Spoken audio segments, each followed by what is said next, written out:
இனிய மீன ராசி நேயர்களே, இந்த மே 4 முதல் மே 10 வரையிலான வாரம் உங்களுக்கு வளர்ச்சியும் பொறுப்பும் நிறைந்த வாரமாக அமையப் போகிறது. உங்கள் ராசியிலேயே செவ்வாய் மற்றும் சனியின் சஞ்சாரம் இருப்பதால் சற்று கூடுதல் சுமையை நீங்கள் உணரலாம்.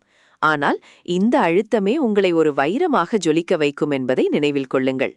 உங்கள் உள்ளுணர்வையும் நிதானத்தையும் சரியாக பயன்படுத்த வேண்டிய நேரம் இது. தொழில் மற்றும் பொருளாதாரத்தை பொறுத்தவரை சூரியனும் புதனும் உங்கள் 2ஆம் வீட்டில் அமர்ந்து வருமானத்தை பெருக்கப் போகிறார்கள். உங்கள் கனிவான பேச்சுத்திறன் இப்போது உங்களுக்கு பெரும் பலமாக இருக்கும். புதிய திட்டங்களை செயல்படுத்தவும் நிதி தொடர்பான பேச்சுவார்த்தைகளை நடத்தவும் இது மிகச் சிறந்த தருணம். அதே நேரம் சனி பகவான் உங்கள் ராசியில் இருப்பதால் எதிலும் அவசரப்பட வேண்டாம். ஒப்பந்தங்களில் கையெழுத்திடும் முன் கவனமாக இருங்கள்.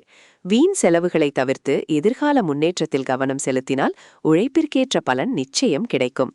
உறவுகளை பொறுத்தவரை சுக்கிரன் பலமாக இருப்பதால் குடும்பத்தில் மகிழ்ச்சி பொங்கும். பழைய மனக்கசப்புகள் நீங்கி சகோதரர்களுடன் நல்லுறவு ஏற்படும். உங்கள் வாழ்க்கை துணைக்கு உங்கள் அன்பும் ஆதரவும் இந்த வாரம் தேவைப்படலாம். உங்கள் கனிவான அணுகுமுறை உறவுகளை மேலும் பலப்படுத்தும். ஆரோக்கியத்தில் செவ்வாய் மற்றும் சனியின் தாக்கம் இருப்பதால் உடல் அல்லது மனச்சோர்வு ஏற்பட வாய்ப்புள்ளது. எனவே வேலைக்கும் ஓய்வுக்கும் சமமான முக்கியத்துவம் கொடுங்கள். யோகா அல்லது தியானம் செய்வது உங்கள் மனதை அமைதிப்படுத்தும். இந்த வாரத்தின் முக்கிய மந்திரம் பொறுமை. எல்லாம் உடனே நடக்க வேண்டும் என்று நினைக்காமல் இறைவனின் சரியான நேரத்திற்காக காத்திருங்கள். தன்னம்பிக்கையுடன் செயல்படுங்கள். வெற்றி உங்களை தேடி வரும். இந்த வாரம் உங்களுக்கு இனிமையாக அமையட்டும்.